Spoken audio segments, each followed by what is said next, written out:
Bueno, muy buenas tardes. Bienvenidos a este encuentro educativo. Mi nombre es Sebastián Olivares. Nosotros quisimos darles esta capacitación el día de hoy.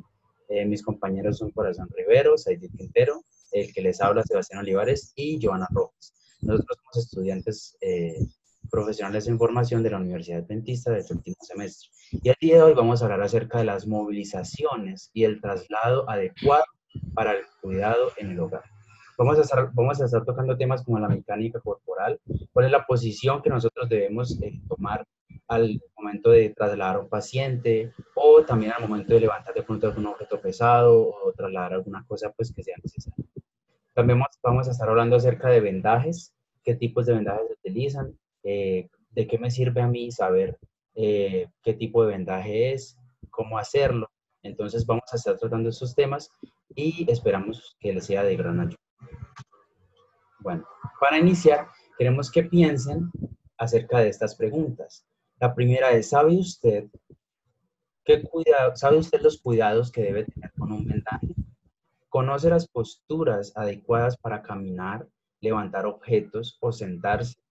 ¿Ha tenido la oportunidad de conocer las diferentes clases de posiciones corporales? ¿Sabe cuál es la mejor forma de trasladar a un paciente de la cama a su silla de ruedas o de la cama a su sofá?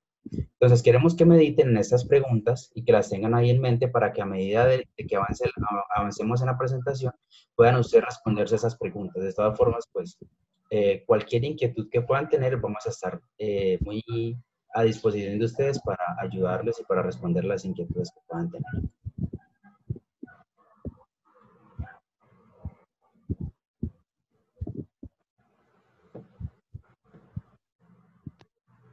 Buenas tardes. La mecánica corporal es la posición correcta que debemos tomar en nuestro cuerpo para hacer cualquier actividad, para estar sentados, estar de pie, para cargar algo, para correr algo, para todas las posiciones que vayamos a adoptar en nuestro cuerpo. Entonces debemos tener una posición adecuada. Eso se llama mecánica corporal. Bueno, ¿a quién cree que está dirigida la mecánica corporal? ¿Será solamente a las personas mayores? ¿Será solamente a las personas que les duele la espalda? No, está dirigida a todas las personas en cualquier edad. Es importante que tengamos buena mecánica corporal para evitar lesiones de columna, para evitar dolores en todo nuestro cuerpo. Bueno, aquí estamos viendo nuestro sistema óseo.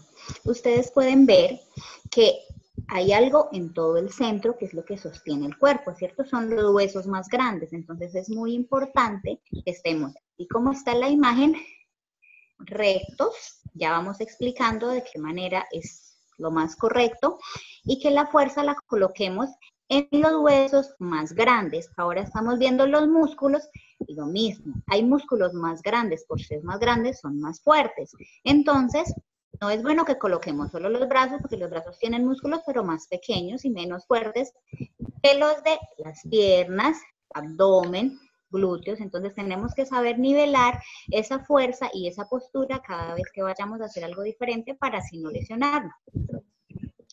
Los elementos básicos de la mecánica corporal son 3 elementos. El primero es la alineación corporal, que sería la postura adecuada. Esta nos ayuda a tener un equilibrio sin tensiones innecesarias.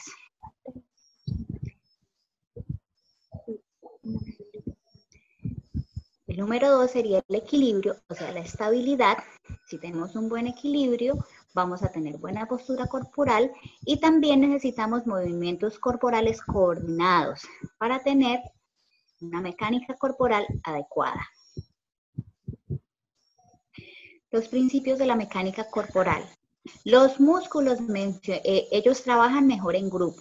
Es mejor que usemos todo el cuerpo a que estiremos la mano y hagamos algo solamente con un brazo, que nos va a poder doler los hombros, nos podemos lesionar. Entonces es mejor en grupo, que todo el cuerpo se desplace.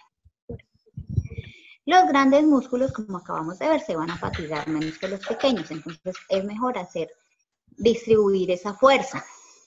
Para empujar o deslizar un objeto, hacemos menos fuerza que si la levantamos. Entonces, siempre que tratemos de hacer la menos fuerza posible para evitar lesiones. También es importante hacer cambios de actividad, que si estamos haciendo algo y pasamos mucho tiempo quietos, eso no nos ayuda porque nos va a dar fatiga muscular. Entonces, es bueno estar haciendo cambios de posición. Principios de la mecánica corporal. Ahí podemos ver en las imágenes, y como vimos en la imagen del sistema óseo, hay como un eje central del cuerpo. Entonces tenemos que mantener la espalda recta. Siempre que vayamos a hacer un movimiento, colocamos un pie adelante, el otro atrás, para poder nivelar el peso. Los pasos para sentarnos correctamente. ¿Cómo hacemos para sentarnos correctamente? Entonces, colocamos los glúteos hacia atrás, que queden pegaditos a la silla. En la parte de atrás de la silla, colocamos los pies un poco separados, que no queden pegados, que queden un poco separados, y si es posible que las rodillas queden un poquito más arriba de la cintura. Que la espalda no quede así plana, sino que en la parte lumbar quede un poquito más hacia adelante, porque esos son curvas normales del cuerpo, y así vamos a evitar cansarnos. Si la silla tiene brazos, vamos a colocar los brazos sobre el brazo de la silla, y así evitamos dolor en los hombros. ¿Cómo nos vamos a colocar de pie correctamente? Entonces, para pararnos correctamente, en la imagen está muy bien descrito, pero que los pies no queden completamente pegados el uno al otro. Colocamos que haya un espacio de ciertos centímetros en medio de las piernas, que la fuerza se coloque no solo en una pierna, no solo en la otra, que sea la misma fuerza en las dos piernas, y la columna recta, el cuello recto. La columna, ya saben, la curvatura pequeña que hay, que se puede dejar, el cuello recto, para así evitar cansarnos. Para caminar correctamente, ¿cómo hacemos? Colocamos una pierna un poco más adelante de la otra. Primero va el talón, luego la protuberante que está antes de los dedos, en los pies, y lo último que colocamos en el piso son los dedos. Y ya cuando coloquemos los dedos en los pies, ya la otra mano y la otra pierna van corriendo también. ¿Cómo nos agachamos correctamente? Entonces, vamos a colocar los pies separados más o menos de 25 a 30 centímetros y adelantamos un poco uno de ellos. ¿Para qué? Para poder tener un equilibrio correcto y para poder colocar la fuerza nivelada. La espalda que se mantenga recta, y al enderezarnos vamos a extender primero las rodillas y mantener la espalda recta.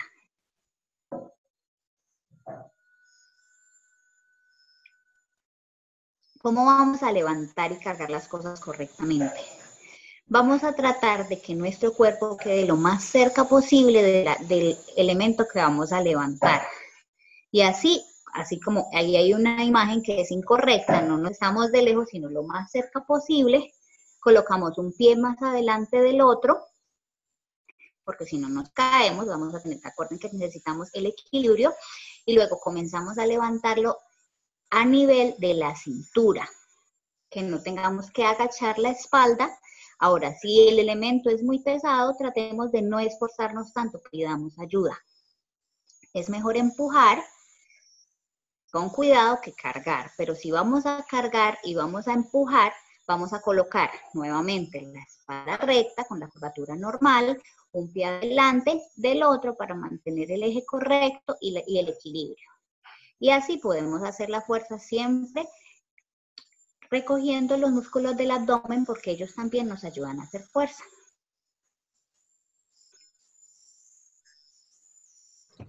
Bueno, algunos pacientes, debido a múltiples causas como un accidente, una cirugía, ¿sí? Es necesario que permanezcan en cama o permanezcan inmóviles durante varios días. El hecho de que una persona esté inmóvil por mucho tiempo, eso puede causar, primero, que la persona pueda sufrir úlceras, o ahora le dicen lesiones por presión. Eso quiere decir que cuando una persona está mucho tiempo en una misma posición, eso puede hacer que su piel se lastime, ¿sí? También puede sufrir de calambres o de contracturas. También puede sufrir de tromboembolismos por el hecho de estar quietos. Eso puede hacer que nuestra sangre se vuelva o se empiece a coagular, lo que va a causar que hayan tromboembolismos. Y también algún problema respiratorio debido al hecho de que estamos quietos en una sola posición. Eso puede hacer que los problemas respiratorios aparezcan. Ahora, ¿qué es lo que pasa? Cuando una persona no puede movilizarse o no puede, pues sí, moverse de la mejor forma, esto hace que los músculos y los huesos, ellos como que, en un término coloquial, como que se vuelvan tiesos, ¿sí? Es como cuando uno o cualquier persona pasa mucho tiempo en cama, en el momento en que se va a levantar, uno siente como que le duele todo, como que usted se siente tieso, como usted siente que no es capaz de moverse bien. Esa es la importancia del movimiento. Entonces, ahora más, una persona que no puede movilizarse por ningún medio, es importante que realice algunos ejercicios específicos, como cuáles. Por ejemplo, la realización de pequeños paseos, el ejercicio físico pasivo o los cambios posturales. El ejercicio físico pasivo, digamos en una persona que desafortunadamente sea inválida, el hecho de la articulación, doblarla, estirarla, sin que la persona lo esté haciendo voluntariamente, eso es un ejercicio físico pasivo. Y es muy importante y es muy ventajoso a la hora de cuidar el movimiento o cuidar la articulación de esa persona. Y los cambios posturales son fundamentales. Es muy importante que nosotros sepamos que incluso habiendo muchas formas de prevenir de pronto esas lesiones, nunca podemos reemplazar los cambios posturales por ningún otro cuidado. ¿Sí? Ese es el cuidado más importante, el cambio postural. Normalmente se deben realizar más o menos cada 2 horas o cada 3 horas máximo. Pero lo recomendado es que sean cada 2 horas para cuidar esa zona de la piel que está en constante contacto con la cama o con la sábana o pues con la textura donde el paciente se encuentre recostado. Entonces, ahora vamos a ver una serie de movilizaciones que nosotros vamos a aprender para realizar con pues con nuestro familiar o con nuestro paciente al cual estamos cuidando. El primero va a ser una movilización en cama ayudados por una sábana. El segundo es un giro de cúbito supino a decúbito lateral. Esto quiere decir que vamos a girar al paciente que está boca arriba a girarlo hacia un lado. Eso es decúbito lateral, hacia un lado. Tercero, vamos a aprender cómo sentar a un paciente en la cama, cómo sentarlo al borde de la cama, cómo pasarlo de una cama a una camilla y también vamos a aprender cómo pasarlo de la cama a la silla de ruedas. Entonces, aquí estamos viendo en esta imagen, la primera de la de arriba, cómo podemos mover a un paciente que está boca arriba a colocarlo hacia un lado.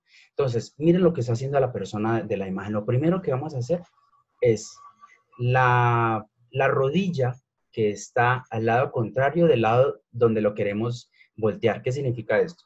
Si yo voy a voltear al paciente hacia el lado izquierdo de la cama, ¿sí? que él se voltee hacia el lado izquierdo, yo le voy a levantar la rodilla derecha.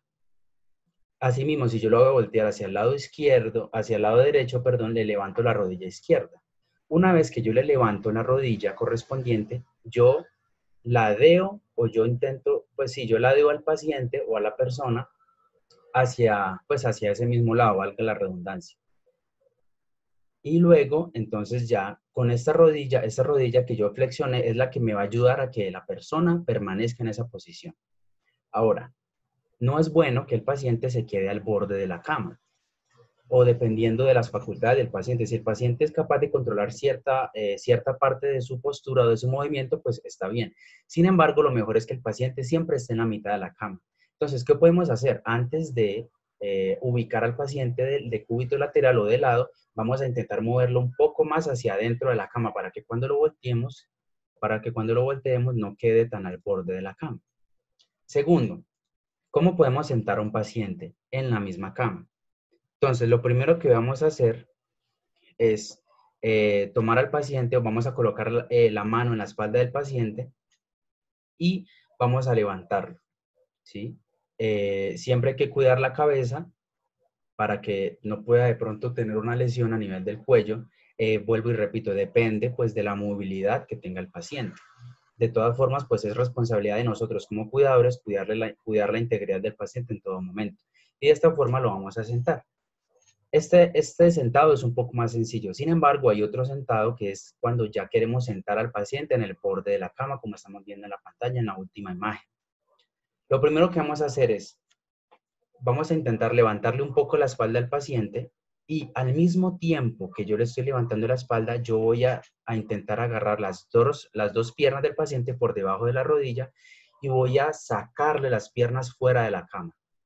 ¿Sí? Al mismo tiempo que yo levanto la espalda del paciente, yo saco las piernas fuera de la cama y, como vemos en la imagen, queda sentado en la cama. ¿Listo? Entonces, estos son tres de las movilizaciones que podemos hacer a un paciente. El siguiente es pasar de la cama a una camilla. Entonces, para eso vamos a necesitar 2 personas. ¿Qué es lo primero que vamos a realizar? Es muy importante que tengamos una sábana de movimiento. Como vemos aquí en la imagen, debajo del paciente, lo ideal es que siempre tengamos una sábana de movimiento. Esa sábana es la que nos va a permitir movilizar al paciente. Entonces, lo primero que debemos realizar es ubicar al paciente a un costado o a la orilla de la cama o de la camilla donde él se encuentra. Luego de que ya está al costado, una persona de las dos se va a quedar con el paciente mirando que no se nos vaya a caer y vamos a traer la siguiente camilla y la vamos a pegar a la camilla o a la cama donde está el paciente en este momento.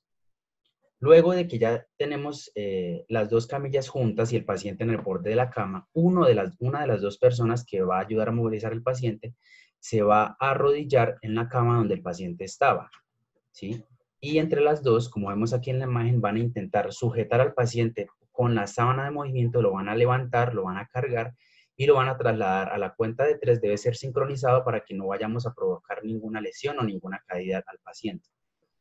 A la cuenta de 3, entonces lo levantamos y lo movilizamos hacia la cama donde queremos pues llevarlo. ¿Listo? Ahora es importante que la sábana de movimiento la agarremos o la sujetemos lo más cerca al paciente. ¿Para qué? Para que esto nos dé más control. Si nosotros sujetamos la sábana muy largo, por decirlo así, entonces eso nos va a dar menos control. Es mejor que nosotros tengamos la sujeción de la sábana de movimiento cerca al paciente para que tengamos más control. Si de pronto el paciente se resbala o si de pronto la camilla se corre, entonces es importante que tengamos ese pliegue, por decirlo así, de la sábana corto. Y ahora vamos a visualizar un video. El paciente requiere encontrarse de base sentado en la cama o sillón. Para ello, revise las maniobras de movilización de decúbito ascendente y considere las medidas de seguridad que requiere el usuario. Una persona se preocupará de revisar y localizar la silla de rueda a un costado de la cama, situándose por detrás de ella. Ajustará frenos, levantará los apoyapiés y podrá retirar el apoyabrazos si lo requiere.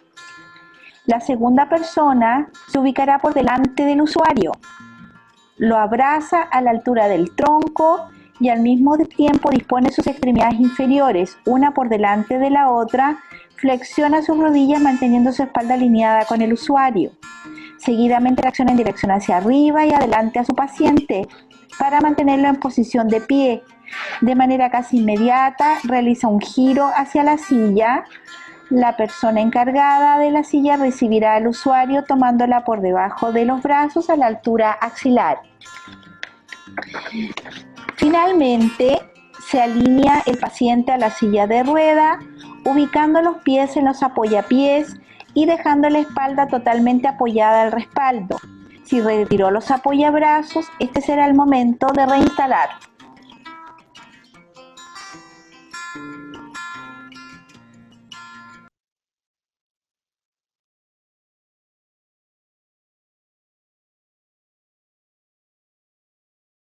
Este video que acabamos de ver nos muestra cómo podemos hacer este traslado del paciente de la cama donde él se encuentre hacia la silla de ruedas. Ahora, en el video está bien explicado cómo es la forma como nosotros debemos realizarlo. Sin embargo, recordemos que, así como decía la compañera anteriormente, siempre es muy importante que tengamos nuestra espalda recta, ¿sí? Que intentemos realizar o sujetar al paciente no solamente con los brazos, sino con nuestra espalda, con nuestros pies, ¿sí? Porque es mejor utilizar un grupo de músculos y no solamente pues un músculo en específico. Así nos fatigamos nosotros menos, así es más seguro para el paciente para que no se nos vaya a caer o no se nos vaya a resbalar. y pues de esta forma vamos a realizar un traslado seguro. Ahora, es muy importante que la silla de ruedas tenga el seguro puesto, ¿sí? Porque muchas veces nos confiamos o muchas veces quizás parece que sí está puesto el seguro, pero en realidad no lo está, y es mejor verificar 2 veces a prevenir pues una catástrofe para el paciente.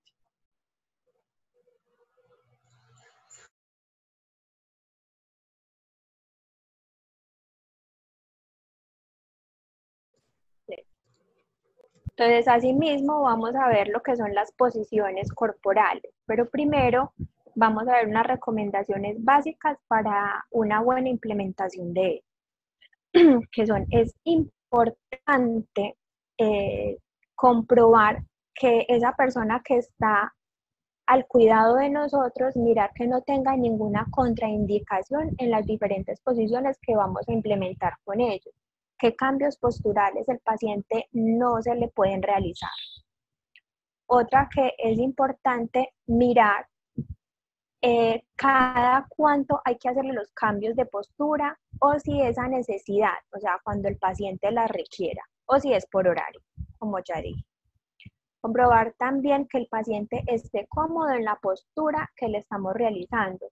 Es importante aquí tener en cuenta y estar atentos si el paciente se queja de dolor en la postura en la que está, para así no provocarle lesiones en su piel o alguna contractura.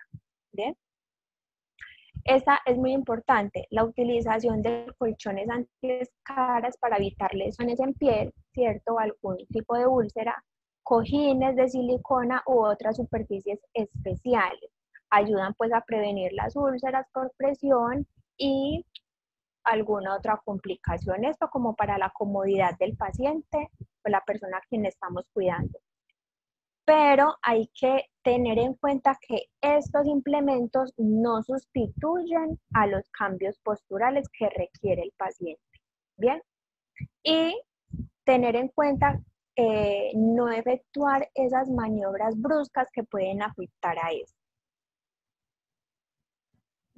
Aprovechar también esos cambios de postura para realizar masajes, para hacer alguna actividad, porque hay pacientes que están constantemente en cama y esto puede de alguna manera dificultar más adelante los movimientos en este. Y también la circulación, realizar algún tipo de masajes con ayuda de cremas humectantes, ¿verdad? Para evitar también, como lo hemos dicho, lesiones en la piel y el adormecimiento también de los miembros de la persona. Vigilar la aparición de dolor, lo que decíamos anteriormente, durante las movilizaciones y así con esta evitar también las complicaciones que el mismo pueda tener, ¿cierto? Las costuras, muy importante, digamos, al hacerle la cama, al organizar la cama del paciente, que quede sin ninguna clase de arrugas para evitar presiones en algunas partes de la piel. Lo mismo con la ropa. Hay muchas prendas que tienen costuras muy gruesas y que pueden ocasionar lesiones. Mucho cuidado si tiene algún elemento cortopunzante, botones que puedan causar heridas o alguna clase, pues si se tallan o alguna lesión en la piel del mismo. Estimular al paciente también para que él mismo realice movimientos, ¿cierto? Que no requieran mayor esfuerzo, pero que en lo posible los pueda realizar. Y es importantísimo que se involucre en los cuidados de la familia, porque fomenta también la recuperación del mismo. ¿Bien? Vamos a ver ahora las diferentes posiciones corporales. La primera es posición de cúbito supino y prono, que supino es que el paciente está boca arriba, ¿verdad? Y prono es que el paciente está boca abajo, básicamente. En esta posición supino, el paciente, como lo vemos claramente en las imágenes, se apoya sobre su espalda, ¿cierto? Con las piernas juntas y estiradas, los brazos también están pegados pues al cuerpo y extendidos. Bien, en esta posición es muy utilizada para la exploración del abdomen porque podemos observarlo bien, las axilas, las piernas y pies, y así para la palpación pues, de las mamas pues, en las mujeres. En prono, esto se utiliza más que todo con pacientes cuando han tenido algún tipo de lesión en su espalda o algún tipo de cirugía que comprometa la misma y el paciente no se puede apoyar sobre él. En la siguiente posición es la posición de cúbito lateral izquierdo o de cúbito lateral derecho. Esta la hacemos más que todo para los cambios posturales, ¿cierto? Dependiendo de la hora o a necesidad que tenga el paciente. También es en esta posición de cúbito lateral izquierdo y derecho, es para cuando hay pacientes que están en cama para realizarle el baño, es indispensable. También cuando se le van a realizar enemas al paciente de cúbito lateral izquierdo, ¿verdad? O en cirugías. Posición en Fowler o sentado y semi-Fowler o semisentado. Bien, esto es importante, esta posición, porque le permite más que todo al paciente hacer movimientos por él mismo, hacer actividades por él mismo, como comer, leer. Cuando el paciente tiene problemas para respirar o problemas cardíacos, también es muy importante esta clase de posiciones, ya que favorece pues en él la expansión pulmonar. Y por último vamos a ver la posición Trendelenburg, que esta posición es muy importante en pacientes que han tenido shock hipovolémico, hipotensión arteriales severas y en general en situaciones donde se requiera asegurar una perfusión cerebral adecuada en el paciente. Como podemos ver ahí, se parece a la posición primera que vimos, ¿cierto? Pero en esta las piernas están elevadas, están más elevadas que en el miembro superior del paciente. Bueno, y a continuación vamos a ver el uso adecuado de las ayudas para la marcha. Bueno, entonces, así como los bastones, las muletas, las sillas de ruedas, los caminadores, estos nos dan la base de sustentación, nos proporcionan una estabilidad en la marcha y lo que nos permiten es descargar, ¿cierto?, la articulación que ya está afectada. Nos dan ese soporte que necesitamos al caminar. Entonces, con el uso adecuado de todas estas ayudas, se pretende mantener el equilibrio durante esa posición de pie o esa puesta en marcha, facilitar la marcha o el desplazamiento que tenemos cotidianamente, ofreciendo una sensación de seguridad a todo aquel que piensa o tiene temor a caerse, que esto suele ocurrir con la mayoría de los pacientes que utilizan todas estas ayudas. Es el mal uso que se les da y la falta de educación que tienen acerca de ellas. Bien, proporcionar facilidades para la deambulación a quienes tienen fracturas de miembros inferiores o alguna clase de amputaciones o incapacidad crónica para el desplazamiento. Por eso es indispensable realizar una buena educación acerca de la utilización de los mismos y favorecer la vida social y laboral del paciente mediante la deambulación segura. A continuación vamos a ver una serie de videos que nos van a dar un mayor soporte y aprendizaje acerca de todas estas ayudas. Bueno, vamos a mirar ahora las muletas. Igual que los otros dispositivos de ayudas para la marcha, debemos verificar que tenga el tapón en la parte inferior de goma, que esté intacto para evitar deslizamientos y también golpes en el momento del avance o de la caminata. También debemos mirar que tenga el apoyabrazos, que sea cómodo, que esté acolchado, al igual que la parte que va a nuestra axila. Y en la altura debemos verificar que hayan por lo menos 5 centímetros entre mi axila y la parte donde me voy a apoyar, y pues que obviamente estén tocando pues el suelo. Otra cosa que debemos verificar es que el apoyo, la fuerza que nosotros vamos a hacer al desplazarnos usando muletas nunca va en la axila, no debemos recostarnos a la muleta, la fuerza siempre debe ir en los brazos y deben ser los que den el soporte del caminado. Igual que los demás, mirar siempre hacia el frente, nunca estar mirando hacia el suelo para evitar caídas o tropezarme con algún objeto. Vamos a ver entonces 3 tipos de marcha que se utilizan con las muletas. La primera o la más común es la marcha de los 3 puntos. En este caso el paciente tiene una extremidad realmente lesionada que no soporta ningún apoyo y pues siempre va a estar doblada por lo mismo. 3 puntos porque tenemos los puntos de las 2 muletas y el punto de la pierna que está buena, en este caso la izquierda. Entonces siempre vamos a avanzar las muletas y nos vamos a ir sobre ellas, soportando el peso en los brazos.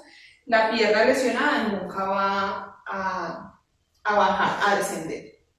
Esta sería la forma de caminar. Muletas al frente.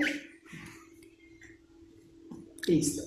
El otro punto o la otra forma de marcha es la de los 4 puntos. La de los 4 puntos entonces siempre van a ir en contra. Si yo llevo la muleta izquierda, esa va a ir con mi pierna derecha. Y si llevo la muleta derecha, va a ir con mi pierna izquierda, siempre la contraria. Pero como son 4 puntos, va a ser uno a la vez. Entonces, muleta izquierda, pie derecho. Muleta derecha, pie izquierdo. Muleta izquierda, pie derecho. Muleta derecha, pie izquierdo. Siempre ese va a ser el movimiento, siempre alterno. Y la marcha de los 2 puntos es una marcha similar a esta, solo que un poco más acelerada, más rápida, porque van a ir 2 puntos a la vez, no van a ir progresivos cada uno, sino acompañados.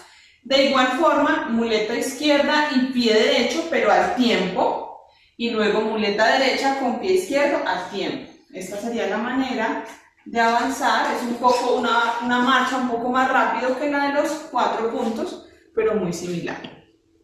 Listo, estos son los 3 tipos de caminado. Vamos a ver ahora lo que es subir y bajar escaleras con muletas. Subir escaleras con muletas, me ubico cerca al primer escalón, las 2 muletas en el suelo, junto con el pie estable o firme o fuerte. Y lo primero que voy a subir es el pie fuerte o el pie que está sano. Las muletas luego llegan al mismo nivel y así sucesivamente voy subiendo cada escalón. Para bajar es todo lo contrario. Lo primero que voy a bajar son las muletas y luego el pie sano las alcanza. Bajo las muletas, el pie las alcanza y así hasta que logro estar en el primer nivel.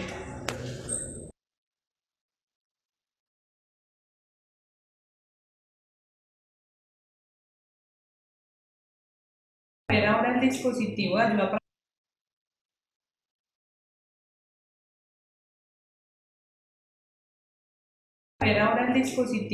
para la marcha, que se conoce como bastón. Al igual que todas las ayudas para la marcha, debemos verificar que siempre tengan un taponcito en la punta o en el extremo que va al suelo para evitar los deslizamientos. Generalmente las muletas y otros que vamos a ver más adelante tienen un apoyo de goma donde va la mano, también para protección. Y es importante también que la persona cuando utilice los dispositivos de ayudas para la marcha siempre mire hacia adelante y nunca hacia el suelo para evitar caídas. En este caso, como en los demás, es importante verificar que la altura sea adecuada, porque si no tiene una altura adecuada para el paciente, si no se ajusta, puede ocasionar dolores de espalda o alguna otra contractura muscular. En este caso, miramos aquí en el bastón, tiene unos huequitos y desde aquí yo puedo ajustar la altura. En este caso mi altura es esta, pero yo lo puedo dejar o más alto o lo puedo ir acortando dependiendo de mi altura. En este caso yo lo ajusto. ¿Cómo sé que ya quedó ajustado para mi altura? Porque al ponerlo al lado mío, el bastón va a quedar más o menos a la altura de mi cadera o el trocánter mayor, que es este huesito que tenemos aquí, y el codo va a quedar en una flexión aproximadamente de 20 a 30 grados. Entonces, ¿en qué casos se utiliza el bastón? En casos de pacientes que necesiten algún apoyo o seguridad, que se sientan inestables al momento de caminar, que requieran tener un esfuerzo mínimo porque tienen alguna lesión. En el caso del bastón, la lesión generalmente es unilateral, tienen solamente un miembro afectado y el otro miembro está más fuerte. O de pronto tienen problemas de dolores en las articulaciones que al apoyar producen mucho dolor, entonces para estos casos se utiliza. ¿Cómo vamos a iniciar el caminado? Entonces siempre el bastón va a ir al lado de la extremidad, en la mano, contraria a la extremidad lesionada. En este caso está en la extremidad lesionada, el bastón va a ir en el extremo contrario, más o menos a unos 30 centímetros adelante y lateralizado va el bastón. Entonces el primer paso es que la pierna afectada va a ponerse al mismo nivel del bastón para apoyar nuestro peso en el bastón y ayudar al equilibrio. Luego la pierna que está en buen estado va a ir hacia adelante, un poco más adelante, y nuevamente el bastón siempre con la pierna afectada. Entonces esta sería la manera de caminar. Es importante que al avanzar el bastón no lo avancemos ni mucho ni muy poco para evitar caídas, más o menos 10 centímetros. Bueno, vamos a ver ahora el caminador. Al igual que los otros dispositivos para la marcha, debemos verificar que tengan en todas sus patas tengan los tapones de goma para evitar deslizamientos. Debemos verificar en este caso que tenga las almohadillas para apoyar los brazos y evitar lesiones. Y debemos verificar también la altura. Antes de mirar la altura, que es igual que en el bastón, que es a la altura de la cadera o del trocánter mayor, vamos a mirar cómo abrirla, cómo cerrarla y cómo ajustar la altura. Entonces, para abrirla, simplemente la ponemos delante de nosotros y extendemos cada una de sus brazos. Si yo quiero volverla a plegar, aquí tenemos unos botoncitos que solamente al oprimirlo me va a permitir volverla a doblar. Y al estirarla, el botoncito va a salir. Entonces solamente las puedo oprimir y ya con eso las puedo cerrar para guardarlo de pronto en algún lugar de la casa. Entonces si ya lo voy a abrir, ahora sí para ajustar la altura, debo mirar, en cada una de las paticas tiene el mismo sistema que tienen tanto las muletas como el bastón. Tienen estos botoncitos que también al oprimir me permiten ir acomodando los niveles a mi altura. Como les decía, debe ser a nivel más o menos de la cadera y que al apoyar mi brazo me dé un ángulo más o menos de 20 o 30 grados. Para caminar ya, utilizar el caminador, entonces si yo normalmente me encuentro en mi cama o sentada en una silla o lo que sea, debo poner el caminador enfrente, irme yendo hacia la orilla de la silla o del lugar donde yo esté. Si tengo esta pierna, es mi pierna afectada o operada, la debo estirar un poco, coloco el caminador no muy lejos pero tampoco tan cerca. Y en este momento utilizo pues mi fuerza para apoyarme tanto en mis brazos como en la pierna buena, que va a soportar el peso del cuerpo. Cuando me apoyo voy volviendo esta pierna afectada hacia atrás a medida que voy estirando la pierna buena. No voy a volver así. Me siento en la punta, estiro la pierna afectada, me apoyo y mientras esta se va estirando, esta se va yendo hacia atrás. Cuando ya estoy bien, miro pues si estoy acompañando a un paciente, verifico que no esté mareado, que se sienta equilibrado antes de empezar la deambulación. Entonces va a ir el caminador un poco hacia adelante, como les decía en el bastón no puede ir muy adelante ni tampoco muy cerca, y los pasos que dé el paciente deben ser muy lentos, no debe andar rápido con un dispositivo de estos. Lo ponemos más o menos también 10 centímetros adelante y la primera pierna que vamos a avanzar es la que está lesionada o la más débil, en este caso sería esta. Luego la pierna que está en mejor estado va a ir un poquito más adelante de ella y así sucesivamente. Entonces el caminado con bastón sería, con un caminador sería más o menos así.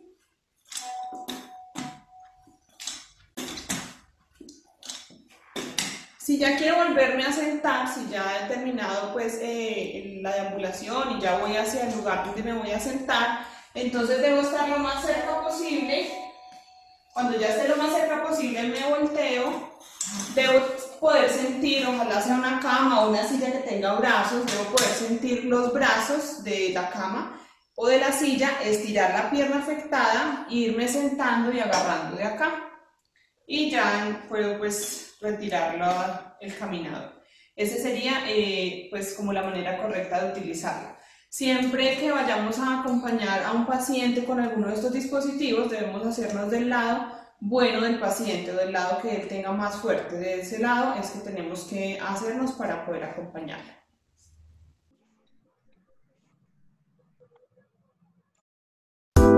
Para abrir una silla de ruedas, colocamos los dedos hacia el centro del asiento y empujamos los lados de este con las palmas de las manos. No deben situarse nunca los dedos entre el asiento y la estructura de la silla, ya que podrían quedar pillados.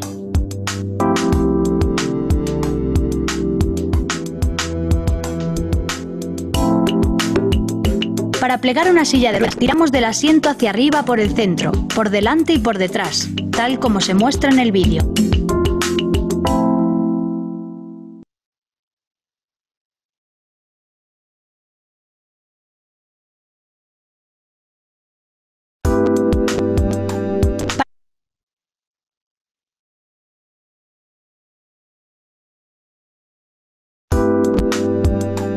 Para bajar un escalón aproximamos la silla de ruedas de frente y perpendicular al mismo.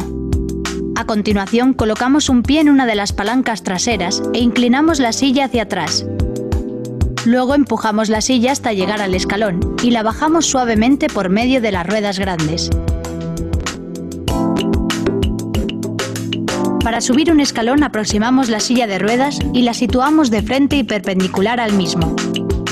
Colocamos un pie en una de las palancas traseras e inclinamos la silla hacia atrás, dejando las ruedas pequeñas delanteras sobre el escalón, y subimos la silla.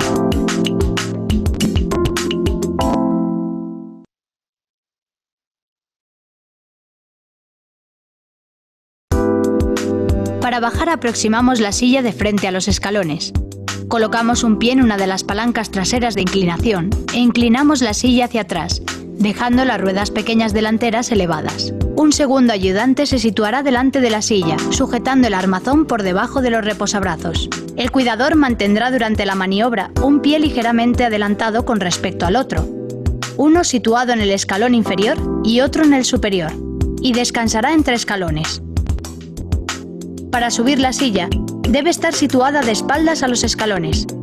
Antes de iniciar la subida inclinamos la silla hacia atrás, haciendo uso de una de las palancas traseras y desplazamos la silla hasta que las ruedas grandes toquen el escalón. A continuación tiramos de la silla hacia atrás, haciendo contrapeso con nuestro cuerpo. El cuidador mantendrá durante la maniobra un pie situado en el escalón inferior y otro en el superior, y descansará entre escalones. Un segundo ayudante permanecerá delante de la silla, con el fin de sujetar y levantar la misma cuando ésta sube el escalón.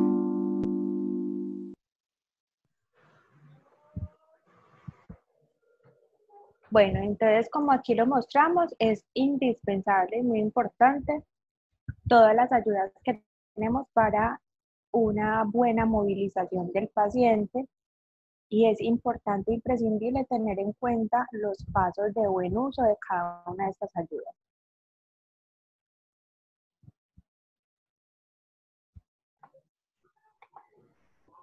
Bueno, vamos a continuar entonces con las inmovilizaciones, que sabemos entonces que las articulaciones de nuestro cuerpo pueden sufrir deformaciones, inflamaciones, traumas, y esto puede imposibilitar su movimiento o alterar su posición normal. Esto puede ser de forma definitiva o temporal.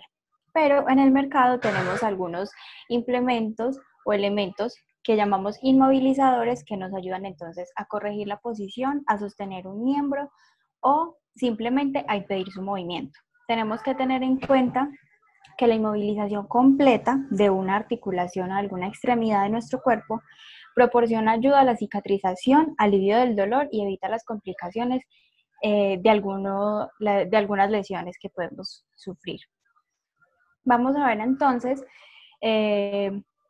antes de ver entonces estos vendajes, debemos tener en cuenta que los cuidados entonces con estas inmovilizaciones es que no podemos quitarlo o retirárnoslo antes del tiempo que está estipulado.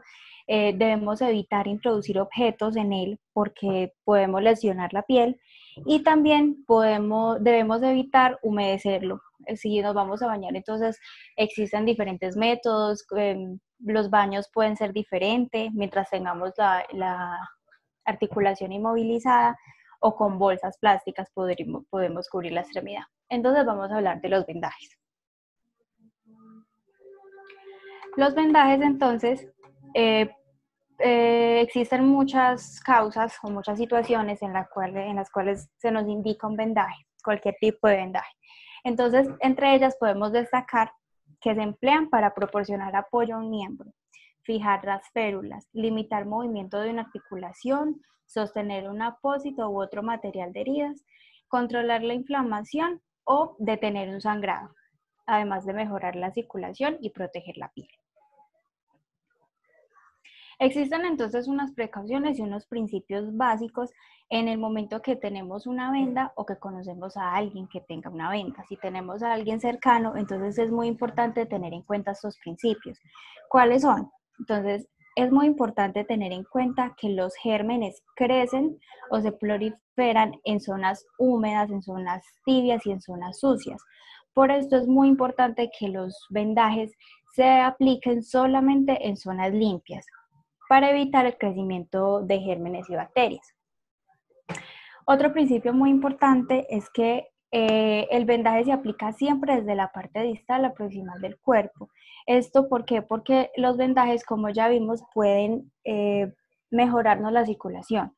Entonces, si ponemos una presión excesiva en estos vendajes, podemos hacer que la circulación de nuestro cuerpo falle y se empiezan a tener entonces compromisos de miembros porque no está llegando suficiente sangre al tejido la necesaria. Otro principio muy importante es que la fricción puede provocar traumas. Entonces debemos procurar que los vendajes no se hagan sobre prominencias óseas. Prominencias óseas es estos, ¿cómo explicarlo? Estos, cuando uno tiene la extremidad doblada, se salen o proliferan, o aquí crece una protuberancia, que es el hueso. Entonces debemos evitar poner algún vendaje sobre esta zona porque podemos lesionar la piel. Otra dice que los segmentos corporales vendados deben mantenerse en una posición anatómica normal. No podemos poner un vendaje que me esté haciendo que mi articulación o mi miembro vaya a un lado contrario de su posición normal. Debemos entonces tener en cuenta que no podemos utilizar ganchos, sino que debemos fijar las vendas con un microporo, con una cinta, que no me vaya a lesionar la piel, porque algunas vendas en sus empaques vienen con unos ganchos para fijarla para que no se nos zafen, pero estos vienen con algunos extremos puntiagudos que pueden lesionar la piel. Tenemos entonces algunos tipos de vendas. Estas que están viendo en pantalla son las principales, las que más se conocen. Sin embargo, hay otras, pero entonces vamos a mencionar estas. Tenemos entonces la tubular de algodón, que se usa entonces para cubrir la piel, para protegerla. Se usa antes de cualquier otro vendaje para que este vendaje no nos vaya a lesionar la piel. Ella evita irritaciones y evita roces. También impide que los vellos de la piel se adhieran a los yesos, entonces impide las molestias y los picores. Tenemos también la venda de gasa, que está ahí en la pantalla. Tenemos la imagen. Ella es más suave, es porosa y es más ligera. Y se adapta o se amolda fácilmente a la articulación o al miembro que queremos vendar. Entonces, por su poca consistencia, solamente se limita a sujetar un apósito. Entonces, ¿qué es un apósito? Es una cubierta que puede ser de gasa, de algodón o de algún otro material que me impida que una zona que esté herida o enferma sufra infecciones. Entonces este apósito me va a proteger. Entonces, ¿qué vamos a hacer con esta gasa? Vamos a sostener a sostener este apósito. Es entonces el principal uso de esta venda de gasa. Tenemos la venda elástica, que es esta color carne, que ella es más flexible. Se usa entonces para proporcionar compresión a heridas, para mejorar la circulación de ellas. Tenemos la ventaja de que esta se puede lavar y volver a utilizar, pero hay que tener en cuenta que este, por ser más elástico y más flexible, cede durante su uso, entonces no resulta adecuado cuando necesitamos proporcionarle sostén a largo plazo a alguna extremidad. Y tenemos la venda de algodón, que es muy similar a la primera, se usa entonces para proteger la piel de otras vendas, de otros vendajes que se quieran aplicar, pero igual es muy utilizada. Tenemos estos otros tipos de venda que no son muy comunes en casa, pero son más de tipo clínico. Entonces tenemos un vendaje de espuma, el otro tipo sería una venda elástica adhesiva porosa, una venda elástica autoadhesiva y una venda de yeso. Entonces hay que recordar que las anteriormente mencionadas a estas son las que se encuentran más en casa y a los que hay que tenerle más cuidados cuando tenemos algún conocido que tiene alguna venda de esta. Estas vendas que tenemos aquí son de uso clínico y por lo tanto las vamos a mencionar. Bueno, los tipos de vendaje son vendajes de soporte, vendajes compresivos y vendajes inmovilizadores. Los vendajes de soporte se utilizan para sujetar apósitos, para proteger alguna zona del cuerpo. También se utilizan para colocar bolsas de frío o de calor.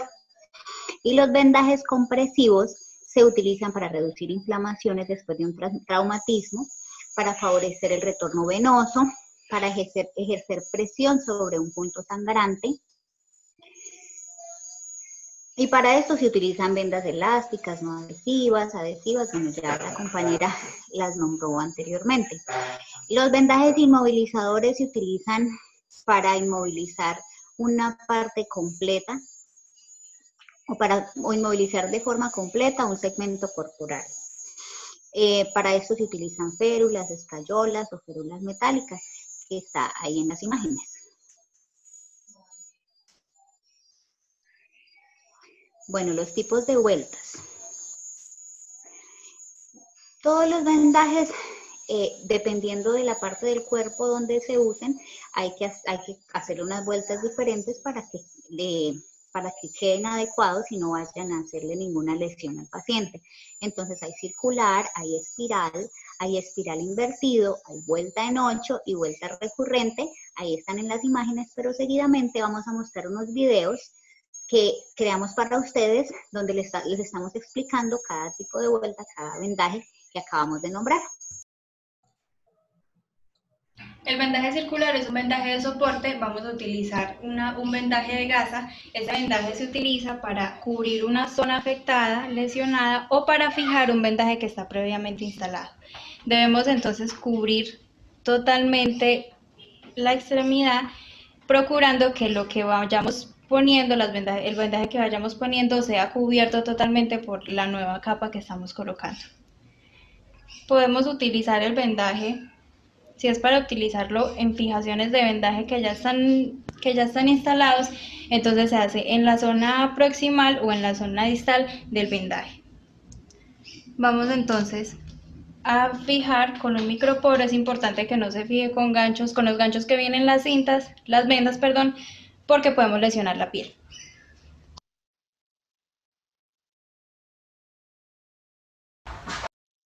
Bueno, buenas tardes. Ahora vamos a realizar el vendaje que se llama vuelta en espiral.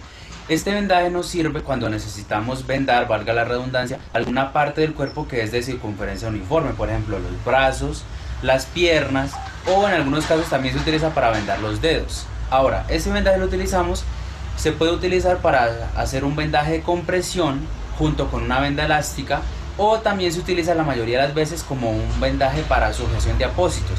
Digamos que el paciente tiene un apósito en la pierna o tiene un apósito en el brazo, ¿sí?, de alguna herida que tenga, entonces este vendaje se utiliza como ese soporte o esa sujeción para ese apósito.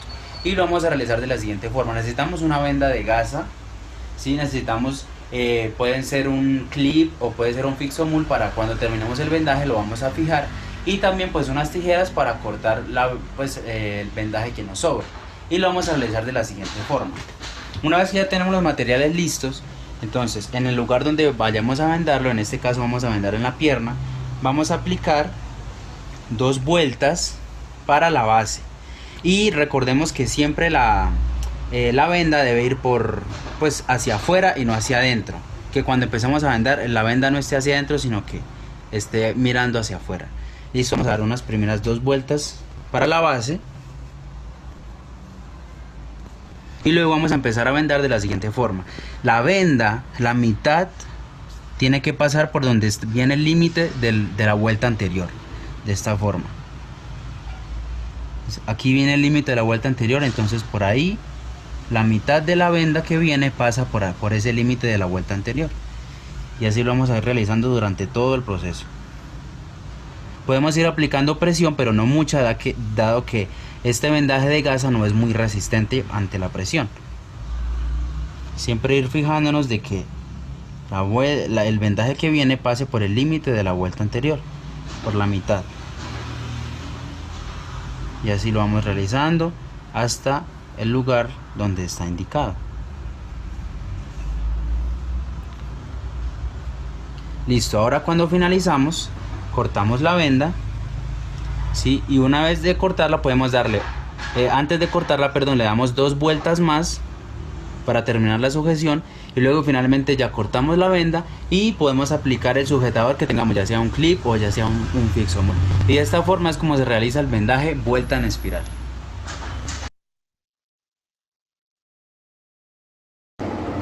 Entonces, en esta oportunidad vamos a aprender el vendaje en espiral invertida o en espiga. Este se usa para vendar partes cilíndricas del cuerpo que tienen circunferencia variable, como la pierna o el antebrazo en este caso, ¿verdad? Se inicia el vendaje como si fuera en espiral y enseguida se devuelve hacia atrás, de modo que las vueltas se van superponiendo de formas cruzadas, como lo vamos a ver a continuación. Aquí tenemos el antebrazo y esta va subiendo en espiral, ¿verdad? Y como dijimos anteriormente, se vuelve hacia atrás. Entonces de esta manera vuelve en espiral,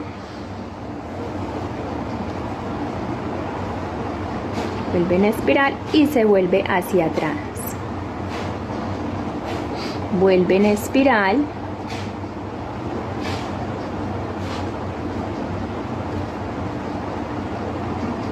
y se vuelve hacia atrás.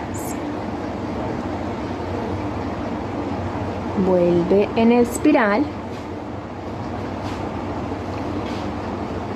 y se vuelve hacia atrás. Así sucesivamente y va quedando, miren cómo lo vemos acá, cruzada.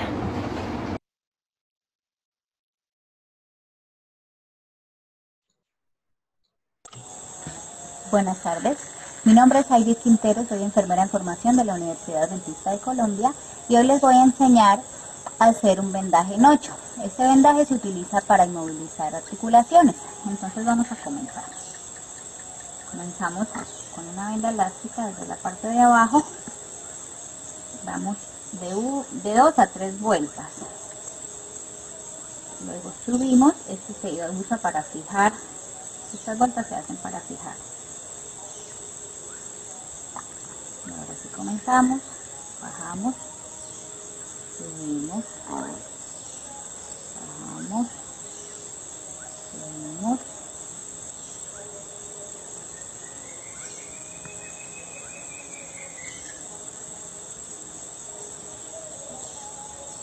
y ahora hacemos una vuelta para fijar. Colocamos así, ya no usamos los implementos de metal y ahí ya está fijado el codo.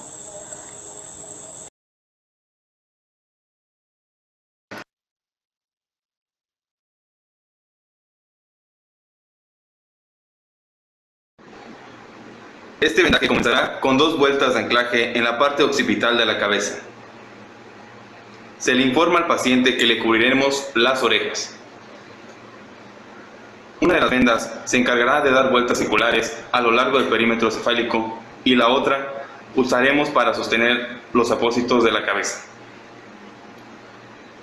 Una vez realizada la primera vuelta, se colocará la segunda venda en la parte posterior de la cabeza por encima de la primera venda, alternando sucesivamente hasta completar nuestro vendaje.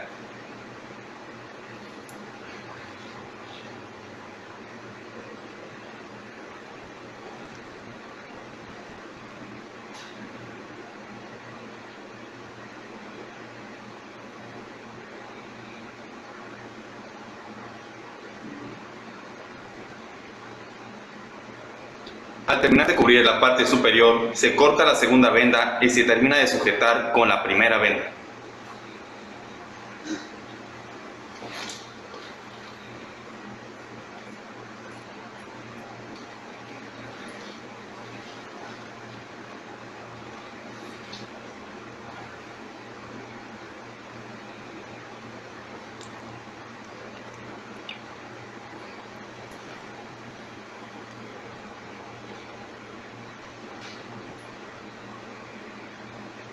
Ahora sujetaremos con nuestras cintas.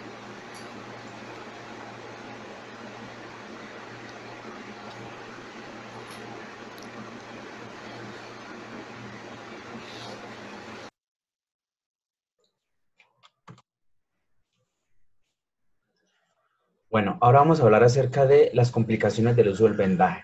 Sin embargo, respecto al vendaje anterior, que es el vendaje en espiral recurrente o de capelina, también se nombra así, este método con dos vendas es el más recomendado debido a que recordemos que este vendaje se utiliza más que todo es para cubrir un apósito de alguna cirugía del cráneo, ¿sí? O algún trauma que haya tenido el paciente en el cráneo o alrededor del perímetro cefálico.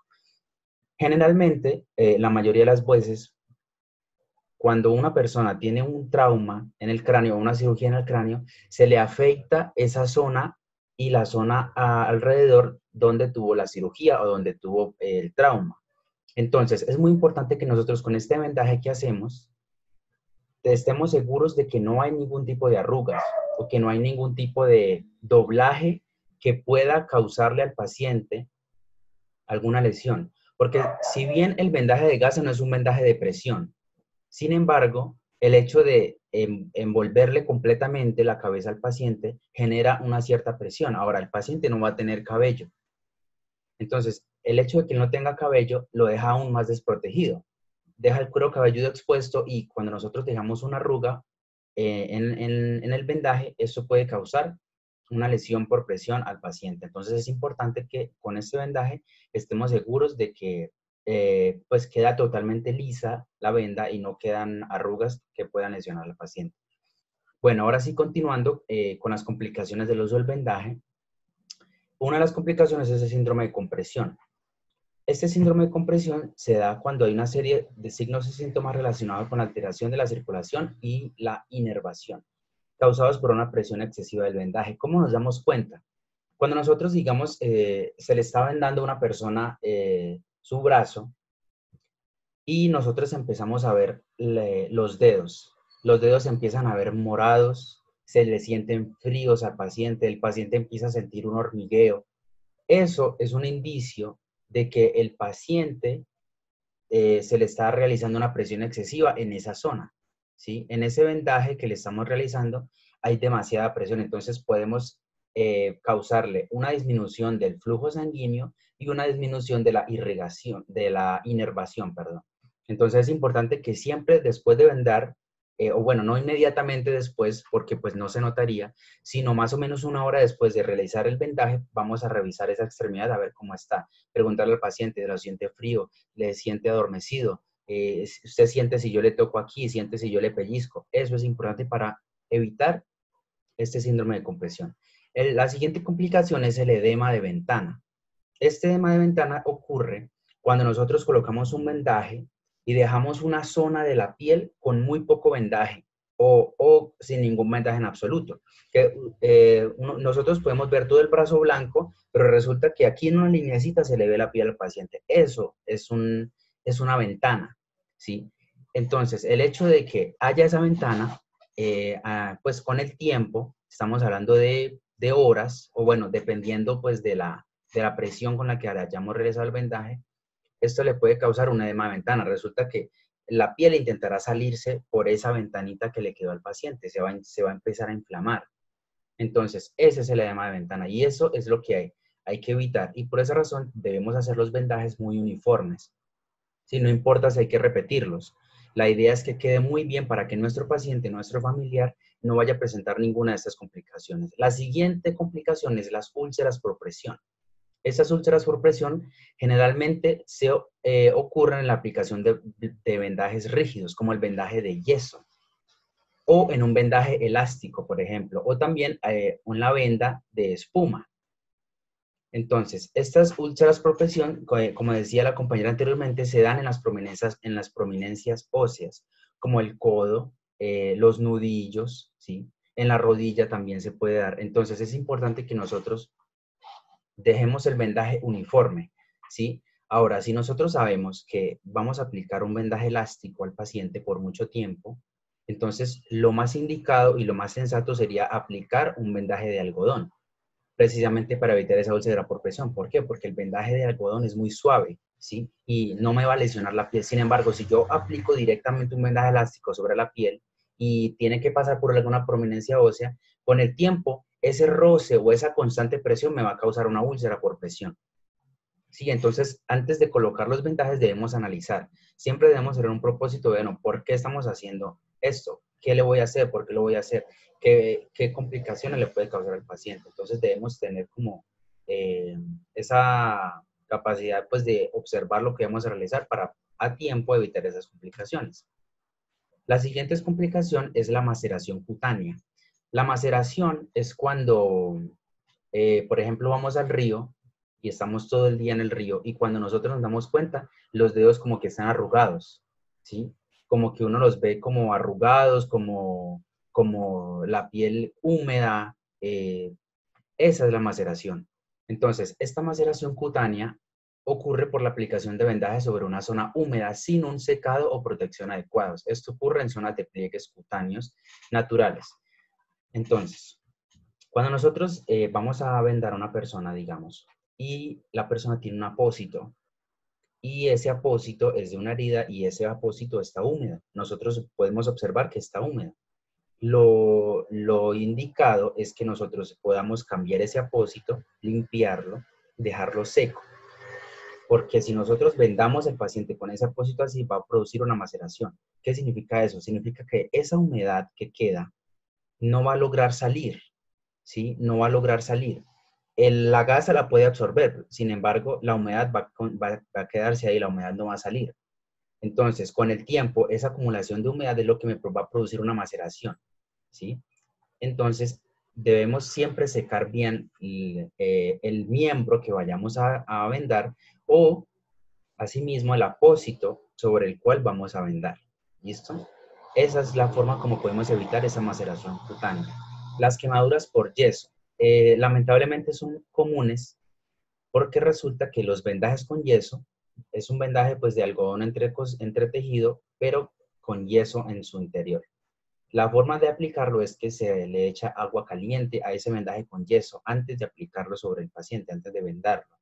Entonces, cuando no tenemos ese cuidado con la temperatura, ese vendaje, ese yeso, me puede quemar al paciente, ¿sí? Y también asimismo el grosor. Perdón. Es muy importante que nosotros verifiquemos la temperatura del agua con la cual vamos a aplicar esa gasa con yeso para evitar producirle esa quemadura al paciente.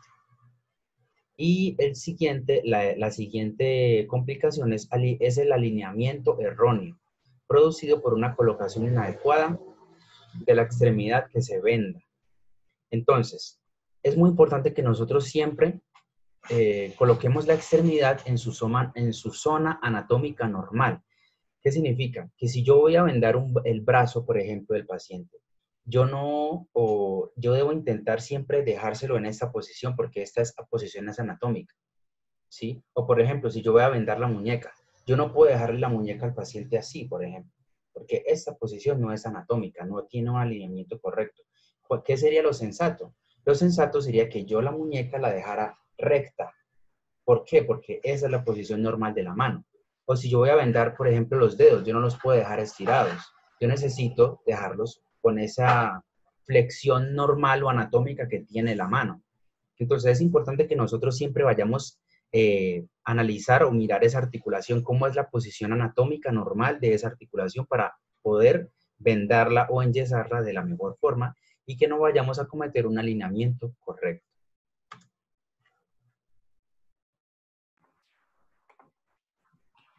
Bueno, ahora vamos a revisar los cuidados que viene relacionado con todo lo que mi compañero estaba mencionando, que es para evitar las complicaciones, evitar alguna infección.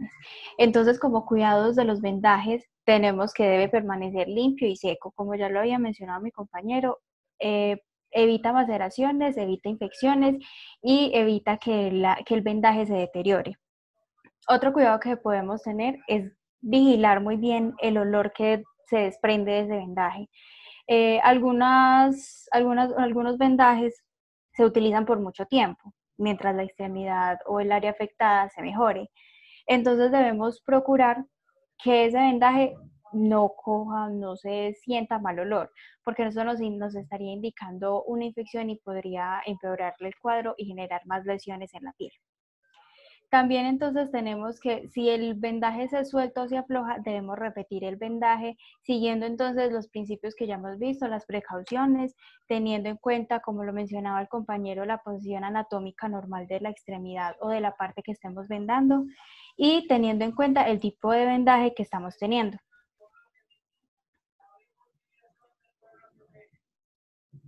Otro cuidado muy importante es que si en la zona que está descubierta, en la zona cercana al vendaje, la piel se está tornando muy roja, si pica, si se siente que se está poniendo, no sé, que dice el paciente que ya no lo siente, que siente un hormigueo, está muy frío o muy caliente, hay cambios en las coloraciones, por ejemplo, que esté muy roja o se esté tornando azul, es momento de llamar al servicio, al personal de salud, para que éste tome las medidas adecuadas en cuanto a este vendaje, porque puede que esté o generando infecciones o puede que esté con una compresión excesiva que me esté ocasionando que la sangre no me esté fluyendo a ese punto de que esté vendado. También tenemos que cuando la extremidad inferior, por ejemplo, está vendada, entonces debemos elevarla cuando se está en reposo. Entonces, al momento de estar en la cama, al momento de estar descansando, cuando no nos estamos movilizando, podemos levantar de la pierna, la extremidad, alrededor de 10 a 15 minutos para que esa circulación y el retorno venoso no se vaya a ver afectada. También vamos a movilizar la extremidad que está libre, la que está... Sí, la que no está tan afectada, porque a veces al tener un vendaje o al tener una zona inmovilizada, tendemos a disminuir los movimientos del cuerpo. Tenemos que comenzar a hacer ejercicios pasivos, como ya se había mencionado anteriormente, teniendo en cuenta todas las precauciones para no lesionar la extremidad. Otros cuidados entonces es que no vamos a introducir ningún objeto sobre el vendaje y la piel. Sabemos entonces que algunos vendajes o algunos yesos causan en la piel como picazón, y los pacientes suelen recurrir a otras herramientas para rascarse, pero esto puede generar lesiones en la piel, puede lesionarla, puede abrirla y eso puede empeorar el cuadro. Entonces vamos a llamar al personal de salud, al servicio donde tengan los elementos y los conocimientos en cuanto a los vendajes. Si vemos que se está irritando demasiado la piel o si pica demasiado. Y cuando tenemos muletas y tenemos la extremidad vendada, entonces tenemos que tener mucho cuidado, tenemos que tener todos los cuidados para mantener esa extremidad íntegra, para que el vendaje no se vaya a ensuciar, para que lo mantengamos limpio, lo mantengamos seco. A veces por tener las muletas entonces nos excedemos en los movimientos o en los lugares donde ponemos la extremidad, y de todas maneras tenemos que mantenerlo íntegro, tenemos que mantenerlo limpio, seco y estar pendiente de todas las indicaciones que nos dieran y de todos los síntomas que podamos tener con estos vendajes. Bueno, esto es todo. Muchísimas gracias. Esperamos que la información les haya servido, que las preguntas del principio se hayan podido aclarar. Estaremos pendientes entonces ante cualquier duda para solucionárselas. Muchas gracias.